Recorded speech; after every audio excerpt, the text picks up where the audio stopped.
এটা হচ্ছে জিএ পাসের একটি এলইডি ফ্ল্যাশ লাইট এবং এটার মডেল নাম্বার হচ্ছে GFL2023। তো চলুন আমরা এটা আনবক্স করে দেখি। এটার মধ্যে আমরা বক্স কন্টেন্ট হিসেবে কি পাচ্ছি। সো এটার মধ্যে প্রথমে আসে হচ্ছে এটার একটি রিচার্জেবল ব্যাটারি।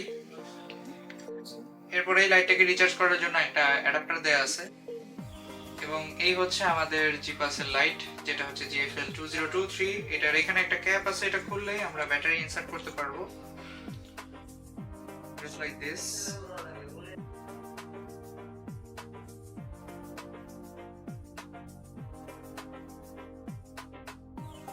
সো এটার মেকানিজম খুবই সিম্পল, একবার ক্লিক করলে এটা জ্বলে এবং আরেকবার ক্লিক করলে এটা বন্ধ হয়ে যায়। এবং এখানে আছে হচ্ছে এটার চার্জ দেওয়ার পোর্ট।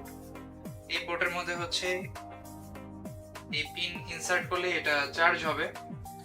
সো জিপাসের এই লাইটটি বর্তমানে আমাদের কাছে অ্যাভেলেবল আছে, আপনারা চাইলে আমাদের কাছ থেকে অর্ডার করতে পারেন এবং এই লাইটটি সম্পর্কে আরো বিস্তারিত তথ্য আমাদের ডেসক্রিপশন বক্সে দেওয়া থাকবে। ধন্যবাদ সবাইকে।